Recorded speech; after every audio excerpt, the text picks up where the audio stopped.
ಈಗ ಇರೋ ನಿಮ್ಮ ಅಂಗಡಿ, ಶೋರೂಮ್ ಅಥವಾ ಯಾವುದೇ ಬಿಸ್ನೆಸ್ ಅದನ್ನ ಈಗಿರೋದಕ್ಕಿಂತ 10 ಪಟ್ಟು ಜಾಸ್ತಿ ಬೆಳೆಸಬೇಕು ಅಂತ ಆಸೆ ಇದೆಯಾ? ಖಂಡಿತ ಇರುತ್ತೆ. ಅದಕ್ಕೆ ಇರೋ ಒಂದೇ ದಾರಿ ಅಂದ್ರೆ ಆನ್ಲೈನ್ಗೆ ಬರೋದು. ಆದ್ರೆ ಶುರು ಮಾಡೋದು ಹೇಗೆ? ಎಲ್ಲೋ ದಾರಿ ತಪ್ಪಿದ ಹಾಗೆ ಅನಿಸ್ತಿದ್ಯಾ? ಚಿಂತೆನೇ ಬೇಡ. ಬನ್ನಿ, ಮುಂದಿನ ಕೆಲವೇ ನಿಮಿಷಗಳಲ್ಲಿ ನಿಮ್ಮ ಆಫ್ಲೈನ್ ಬಿಸ್ನೆಸ್ ಅನ್ನ ಒಂದು ಆನ್ಲೈನ್ ಪವರ್ ಹೌಸ್ ಆಗಿ ಬದಲಾಯಿಸೋಕೆ ಬೇಕಾದ ಒಂದು ಸ್ಪಷ್ಟವಾದ 4 ಹಂತದ ನೀಲನಕ್ಷೆಯನ್ನ ನೋಡೋಣ. ಸರಿ, ಹಾಗಿದ್ರೆ ನೇರವಾಗಿ ವಿಷಯಕ್ಕೆ ಬಂದ್ಬಿಡೋಣ. ಈ ಸಂಖ್ಯೆಯನ್ನೊಮ್ಮೆ ನೋಡಿ, 85%. ಇದೇನು ಸಾಮಾನ್ಯ ಸಂಖ್ಯೆ ಅಲ್ಲ. ಇವತ್ತಿನ ದಿನದಲ್ಲಿ 100ಕ್ಕೆ 85 ಜನ ಏನಾದರೂ ಒಂದು ಪೊರುಳು ಕೊಂಡುಕೊಳ್ಳೋಕ್ಕೂ ಮುಂಚೆ ಅಥವಾ ಒಂದು ಸೇವೆನ ಪಡೆಯೋಕ್ಕೂ ಮುಂಚೆ ಮೊದಲು ಹುಡುಕಾಡೋದೇ ಆನ್ಲೈನಲ್ಲಿ. ಯೋಚನೆ ಮಾಡಿ, ಅದು ಎಷ್ಟು ದೊಡ್ಡ ಅವಕಾಶ ಅಂತ. ಹಾಗಾಗಿ ವಿಷಯ ತುಂಬಾನೇ ಸರಳ. ಆ 85% ಜನರಿಗೆ ನಿಮ್ಮ ಬಿಸ್ನೆಸ್ ಕಾಣಿಸ್ತಾನೇ ಇಲ್ಲ ಅಂದ್ರೆ ಅದರ ಅರ್ಥ ಏನು? ಅಕ್ಷರಶಃ ನೀವು ಅವರಿಗೆ ಕಾಣಿಸ್ತಾ ಹಾಗೆ, ಅದೃಶ್ಯರಾದ ಹಾಗೆ. ಅವರ ಜಗತ್ತಿನಲ್ಲಿ ನಿಮ್ಮ ವ್ಯವಹಾರ ಅಸ್ತಿತ್ವದಲ್ಲೇ ಇಲ್ಲ ಅನ್ನೋ ಹಾಗೆ ಆಗ್ಬಿಡುತ್ತೆ. ಈ ಪರಿಸ್ಥಿತಿ ಏನಾಗಿದೆ ಅಂದ್ರೆ ಪ್ರತಿಯೊಂದು ಆಫ್ಲೈನ್ ಬಿಸ್ನೆಸ್ ಅನ್ನು ಒಂದು ಪ್ರಮುಖ ತಿರುವಿನಲ್ಲಿ ತಂದು ನಿಲ್ಲಿಸಿದೆ. ಇಲ್ಲಿಂದ ಮುಂದೆ ಹೋಗೋಕೆ 2 ದಾರಿಗಳಿವೆ. ಒಂದು ಹಳೆ ದಾರಿ, ಮತ್ತೊಂದು ಹೊಸ ದಾರಿ. ಈ ಆಯ್ಕೆಯೇ ನಿಮ್ಮ ಬಿಸ್ನೆಸ್ನ ಭವಿಷ್ಯವನ್ನೇ ನಿರ್ಧರಿಸುತ್ತೆ. ಈ ಎರಡೂ ದಾರಿಗಳ ನಡುವಿನ ವ್ಯತ್ಯಾಸವನ್ನ ನೀವೇ ನೋಡಿ. ಎಡಭಾಗದಲ್ಲಿ ಆಫ್ಲೈನ್ ಸವಾಲುಗಳು. ಅಂಗಡಿಗೆ ಬರೋ ಜನ ಕಡಿಮೆ ಆಗ್ತಿದ್ದಾರೆ, ನಿಮ್ಮ ವ್ಯಾಪಾರ ಒಂದೇ ಏರಿಯಾಗೆ ಸೀಮಿತವಾಗಿದೆ, ಪೇಪರ್ ಜಾಹೀರಾತುಗಳ ಖರ್ಚು ದಿನದಿಂದ ದಿನಕ್ಕೆ ಜಾಸ್ತಿ ಆಗ್ತಿದೆ. ಈಗ ಬಲಗಡೆ ನೋಡಿ, ಆನ್ಲೈನ್ ಅವಕಾಶಗಳು ತೆರೆದುಕೊಳ್ತವೆ. 85% ಗ್ರಾಹಕರನ್ನ ತಲುಪಬಹುದು, ಭೌಗೋಳಿಕ ಗಡಿಗಳನ್ನೇ ಮೀರಿ ಬೆಳೆಯಬಹುದು, ನಿಮ್ಮ ಬ್ರ್ಯಾಂಡನ್ನ ಇಡೀ ದೇಶಕ್ಕೆ ಪರಿಚಯಿಸಬಹುದು. ಆಯ್ಕೆ ಸ್ಪಷ್ಟವಾಗಿದೆ ಅಲ್ವಾ? ಹಾಗಿದ್ರೆ ಈ ಅದ್ಭುತ ಅವಕಾಶವನ್ನ ಬಳಸ್ಕೊಳ್ಳೋದು ಹೇಗೆ? ಇದೇನು ರಾಕೆಟ್ ಸೈನ್ಸ್ ಅಲ್ಲ. ಇದಕ್ಕಿರೋದು ಒಂದೇ ಒಂದು ಸರಳವಾದ, ಮತ್ತೆ ಬಳಸಿ ಯಶಸ್ಸು ಕಾಣಬಹುದಾದ ಒಂದು ಫಾರ್ಮುಲಾ. ಅದೇ ನಿಮ್ಮ 4 ಸ್ಟೆಪ್ ಗೇಮ್ ಪ್ಲಾನ್.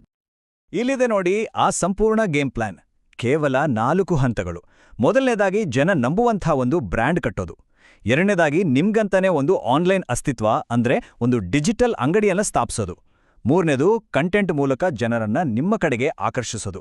ಮತ್ತು ಕೊನೆಯದಾಗಿ ಪೇಯ್ಡ್ ಆಡ್ಸ್ ಬಳಸಿ ನಿಮ್ಮ ಬೆಳವಣಿಗೆಯನ್ನ ವೇಗಗೊಳಿಸೋದು. ಅಷ್ಟೇ, ಈ 4 ಹಂತಗಳು ನಿಮ್ಮನ್ನ ಮುಂದಿನ ಲೆವೆಲ್ಗೆ ಖಂಡಿತ ಕೊಂಡೊಯ್ತವೆ. ಸರಿ, ಮೊದಲನೇ ಹಂತದ ಬಗ್ಗೆ ಮಾತಾಡೋಣ. ನಂಬಿಕೆಯನ್ನ ನಿರ್ಮಿಸೋದು. ಆನ್ಲೈನ್ ಜಗತ್ತಿನಲ್ಲಿ ನಿಮ್ಮ ಬಿಸ್ನೆಸ್ ಹೇಗೆ ಕಾಣಿಸುತ್ತೆ ಅನ್ನೋದೇ ಎಲ್ಲ. ಅದಕ್ಕೆ ಬೇಕಾಗಿರೋದು ಒಂದು ಪ್ರೊಫೆಷನಲ್ ಲೋಗೋ, ನಿಮ್ಮ ಬ್ರ್ಯಾಂಡನ್ನು ಸುಲಭವಾಗಿ ಗುರುತಿಸುವ ಬಣ್ಣಗಳು, ಜನರ ಮನಸ್ಸಿಗೆ ತಟ್ಟುವ ಒಂದು ಕತೆ ಮತ್ತು ನಿಮ್ಮ ಪ್ರಾಡಕ್ಟ್ ಅಥವಾ ಸೇವೆಯನ್ನ ಅದ್ಭುತವಾಗಿ ತೋರಿಸುವ ಫೋಟೋ ಮತ್ತು ವಿಡಿಯೋಗಳು. ಇವಿಷ್ಟೇ ನಿಮ್ಮ ಆನ್ಲೈನ್ ಇಮೇಜ್ನ ಅಡಿಪಾಯ. ಬ್ರ್ಯಾಂಡ್ ರೆಡಿ ಆದ್ಮೇಲೆ ಒಂದು ಡಿಜಿಟಲ್ ಜಾಗ ಬೇಕು. ಅದೇ ನಿಮ್ಮ ಆನ್ಲೈನ್ ಉಪಸ್ಥಿತಿ. ಇದನ್ನ ದಿನದ 24 ಗಂಟೆ, ವಾರದ 7 ದಿನವೂ ತೆರೆದಿರುವ ನಿಮ್ಮ ಡಿಜಿಟಲ್ ಅಂಗಡಿ ಅಂತ ಅಂದುಕೊಳ್ಬೋದು. ಇದರಲ್ಲಿರೋ ಬೆಸ್ಟ್ ಪಾರ್ಟ್ ಏನ್ ಗೊತ್ತಾ? ಇದನ್ನ ಶುರು ಮಾಡಕ್ಕೆ ₹1 ಕೂಡ ಖರ್ಚು ಮಾಡಬೇಕಾಗಿಲ್ಲ. WhatsApp business, Google business profile, Facebook ಮತ್ತು ಇನ್ಸ್ಟಾಗ್ರಾಮ್ ಇವೆಲ್ಲವೂ ನಿಮ್ಮ ಆನ್ಲೈನ್ ಅಂಗಡಿಯನ್ನ ನಿರ್ಮಿಸಲು ಇರುವ ತುಂಬಾನೇ ಶಕ್ತಿಶಾಲಿ ಮತ್ತು ಸಂಪೂರ್ಣ ಉಚಿತವಾದ ಪರಿಕರಗಳು. ಈಗ ನಿಮ್ಮ ಡಿಜಿಟಲ್ ಅಂಗಡಿ ರೆಡಿಯಾಗಿದೆ. ಜನರನ್ನ ಒಳಗೆ ಕರೆಯೋದು ಹೇಗೆ? ಇಲ್ಲಿಂದ ಕಂಟೆಂಟ್ನ ಪಾತ್ರ ಶುರುವಾಗತ್ತೆ. ಇಲ್ಲಿರೋ ಫಾರ್ಮುಲಾ ನೋಡಿ.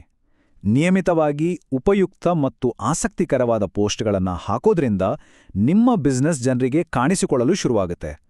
ಹೆಚ್ಚೆಚ್ಚು ಕಾಣಿಸಿಕೊಂಡಷ್ಟೋ ಜನರಿಗೆ ನಿಮ್ಮ ಮೇಲೆ ನಂಬಿಕೆ ಬರುತ್ತೆ. ಆ ನಂಬಿಕೆಯೇ ಕೊನೆಗೆ ಸೇಲ್ಸ್ ಆಗಿ ಪರಿವರ್ತನೆಯಾಗುತ್ತೆ. ಇದು ಸಿಂಪಲ್ ಆದ್ರೂ ತುಂಬಾ ಪವರ್ಫುಲ್. ಒಮ್ಮೆ ಈ ನಂಬಿಕೆಯ ಅಡಿಪಾಯ ಗಟ್ಟಿಯಾದ ಮೇಲೆ ವೇಗವನ್ನು ಹೆಚ್ಚಿಸುವ ಸಮಯ ಬಂದಿದೆ ಅಂತ ಅರ್ಥ. ಸ್ವಾಗತ 10x ಬೆಳವಣಿಗೆಯ ಇಂಜಿನ್ಗೆ. ಅದೇ ಪಾವತಿಸಿದ ಜಾಹೀರಾತುಗಳು. ಇದರ ಶಕ್ತಿ ಇರೋದೇ ಅದರ ನಿಖರತೆಯಲ್ಲಿ. ನಿಮ್ಮ ಅಂಗಡಿಯ ಸುತ್ತಮುತ್ತ 3 ಕಿಲೋಮೀಟರ್ ಒಳಗಿರುವ ನಿಮ್ಮದೇ ಆದರ್ಶ ಗ್ರಾಹಕರನ್ನ ಮಾತ್ರ ನೀವು ಟಾರ್ಗೆಟ್ ಮಾಡಬಹುದು. ಅವರಿಂದ ನೇರವಾಗಿ ವಾಟ್ಸಾಪ್ಗೆ ಮೆಸೇಜ್ ಪಡಿಬೋದು. ಮತ್ತು ಇದೆಲ್ಲವನ್ನೂ ದಿನಕ್ಕೆ ಕೇವಲ ₹200 ಬಜೆಟ್ನೊಂದಿಗೆ ಶುರು ಮಾಡಬಹುದು. ಇದೆಲ್ಲ ಕೇಳೋಕ್ ಚೆನ್ನಾಗಿದೆ, ಆದ್ರೆ ಸಣ್ಣ ಸ್ಥಳೀಯ ಬಿಸ್ನೆಸ್ಗಳಿಗೆ ಇದು ನಿಜವಾಗ್ಲೂ ವರ್ಕ್ ಆಗುತ್ತಾ ಅಂತ ಅನ್ಸ್ಬೋದು. ಖಂಡಿತ ಹೌದು. ಇದು ಕೇವಲ ಥಿಯರಿ ಅಲ್ಲ, ಇದು ರಿಯಾಲಿಟಿ. ಕೆಲವು ನಿಜವಾದ ಉದಾಹರಣೆಗಳನ್ನ ನೋಡೋಣ ಬನ್ನಿ. ಈ ಸ್ಥಳೀಯ ಗಾರ್ಮೆಂಟ್ ಅಂಗಡಿಯ ಕತೆ ಕೇಳಿ. ಅವರು ಮಾಡಿದ್ದಿಷ್ಟೇ, ತಮ್ಮ ಹೊಸ ಡ್ರೆಸ್ಗಳನ್ನ ತೋರ್ಸಕ್ಕೆ ಸರಳವಾದ, ಮಜಾವಾದ ಇನ್ಸ್ಟಾಗ್ರಾಮ್ ರೀಲ್ಸ್ಗಳನ್ನ ಮಾಡಿದ್ರು. ಫಲಿತಾಂಶ, ಅವರ ಸೇಲ್ಸ್ 4 ಪಟ್ಟು, ಹೌದು 4 ಟೈಮ್ಸ್ ಹೆಚ್ಚಾಯಿತು. ತಮ್ಮ ಫೋನ್ನಲ್ಲಿದ್ದ ಒಂದು ಉಚಿತ ಆ್ಯಪ್ ಬಳಸಿ ಇಷ್ಟು ದೊಡ್ಡ ಬದಲಾವಣೆ ತಂದ್ರು. ಇನ್ನು ಈ ಬ್ಯೂಟಿ ಪಾರ್ಲರನ್ನು ನೋಡಿ, ಅಪಾಯಿಂಟ್ಮೆಂಟ್ ಬುಕಿಂಗ್ ಮತ್ತೆ ಸಾಮಾನ್ಯ ಪ್ರಶ್ನೆಗಳಿಗೆ ಉತ್ತರಿಸೋಕೆ ಅವರು ಸರಳ ಆಟೋಮೇಷನ್ ಬಳಸಿದ್ರು. ಇದರಿಂದ ಏನಾಯ್ತು ಅಂದ್ರೆ ಅವರ ಅಪಾಯಿಂಟ್ಮೆಂಟ್ಗಳು ಡಬಲ್ ಆದ್ದು, ಜೊತೆಗೆ ಅವರ ಸಮಯವೂ ಉಳಿತು. ಅಂದ್ರೆ ಕಡಿಮೆ ಕೆಲಸ, ಹೆಚ್ಚು ಬಿಸ್ನೆಸ್. ಮತ್ತು ಈ ಉದಾಹರಣೆ ನಿಜಕ್ಕೂ ಸ್ಫೂರ್ತಿದಾಯಕ. ಒಂದೇ ಏರಿಯಾಗೆ ಗೃಹ ಉತ್ಪನ್ನಗಳನ್ನು ಮಾರ್ತಿದ್ದ ಒಬ್ಬರು ಆನ್ಲೈನ್ಗೆ ಬಂದ ನಂತರ ಈಗ ದೇಶದ ಮೂಲೆ ಮೂಲೆಗಳಿಂದ ಆರ್ಡರ್ಗಳನ್ನು ಪಡಿತಿದ್ದಾರೆ. ಅಂದ್ರೆ ಆನ್ಲೈನ್ಗೆ ಹೋಗೋದು ಅಂದ್ರೆ ನಿಮ್ಮ ಭೌಗೋಳಿಕ ಮಿತಿಗಳನ್ನು ಸಂಪೂರ್ಣವಾಗಿ ಅಳಿಸಾಕೋದು ಅಂತಾನೆ ಅರ್ಥ. ಸರಿ, ಏನು ಮಾಡಬೇಕು ಮತ್ತೆ ಯಾಕೆ ಮಾಡಬೇಕು ಅಂತ ಗೊತ್ತಾಯ್ತು. ಈಗ ಅತಿ ಮುಖ್ಯವಾದ ಪ್ರಶ್ನೆ, ಹೇಗೆ ಮಾಡೋದು? ಇದೆಲ್ಲವನ್ನೂ ಒಟ್ಟುಗೂಡಿಸಿ ನಿಮ್ಮ 90 ದಿನಗಳ ಸ್ಪಷ್ಟವಾದ ಮಾರ್ಗಸೂಚಿಯನ್ನು ನೋಡೋಣ ಬನ್ನಿ. ಈ ಇಡೀ ಪಯಣವನ್ನ ನಾವು 90 ದಿನಗಳ ಯೋಜನೆಯಾಗಿ ವಿಂಗಡಿಸಿದ್ದೇವೆ. ಮೊದಲ 15 ದಿನಗಳು ಅಡಿಪಾಯ ಹಾಕೋಕೆ ಮೀಸಲು, ನಂತರದ 15 ದಿನಗಳು ಕಾಂಟೆಂಟ್ ಮೂಲಕ ನಂಬಿಕೆ ಗಳಿಸೋದಕ್ಕೆ, 2ನೇ ತಿಂಗಳಲ್ಲಿ ನಿಮ್ಮ ಮೊದಲ ಜಾಹೀರಾತುಗಳನ್ನು ಚಾಲನೆ ಮಾಡಿ ಲೀಡ್ಗಳನ್ನು ಪಡೆಯೋಕೆ ಆರಂಭಿಸಿ, 3ನೇ ತಿಂಗಳಲ್ಲಿ ಯಾವುದು ಚೆನ್ನಾಗಿ ಕೆಲಸ ಮಾಡ್ತಿದ್ಯೋ ಅದನ್ನು ಗುರುತಿಸಿ ಅದರ ಮೇಲೆ ಹೆಚ್ಚು ಗಮನ ಹರಿಸಿ. ಇದು ನಿಮ್ಮ 10x ಬೆಳವಣಿಗೆಯ ಹಂತಹಂತವಾದ ದಾರಿ. ಹಾಗಾದ್ರೆ ಇಲ್ಲಿಯವರೆಗಿನ ನಮ್ಮ ಚರ್ಚೆಯ ಸಾರಾಂಶವೇನು ಮತ್ತು ಅತಿ ಮುಖ್ಯವಾಗಿ ಇಲ್ಲಿಂದ ನಿಮ್ಮ ಮುಂದಿನ ಹೆಜ್ಜೆ ಏನಾಗಿರಬೇಕು? ಕೊನೆಯದಾಗಿ ಹೇಳೋದಿಷ್ಟೇ, ವ್ಯವಹಾರದ ಭವಿಷ್ಯ ಡಿಜಿಟಲ್ ಅನ್ನೋದು ಸತ್ಯ. ಆದರೆ ಈ ಬದಲಾವಣೆಗೆ ಹೆದರುವ ಅವಶ್ಯಕತೆನೇ ಇಲ್ಲ. ಸರಿಯಾದ ಗೇಮ್ ಪ್ಲಾನ್ ಇದ್ರೆ ಇದು ನೀವು ಅನ್ಕೊಂಡಿದ್ದಕ್ಕಿಂತ ತುಂಬಾನೇ ಸುಲಭ. ಇಂದು ನೀವು ಇಡೋ ಒಂದು ಸಣ್ಣ ಹೆಜ್ಜೆ ನಾಳೆ ನಿಮ್ಮ ವ್ಯವಹಾರದ 10x ಬೆಳವಣಿಗೆಗೆ ಬಲವಾದ ಅಡಿಪಾಯವಾಗ್ಬೋದು. ಈಗ ಉಳಿದಿರೋದು ಒಂದೇ ಒಂದು ಪ್ರಶ್ನೆ. ಆ ಮೊದಲ ಹೆಜ್ಜೆಯನ್ನು ಇಡೋಕೆ ನೀವು ಸಿದ್ಧರಿದ್ದೀರಾ?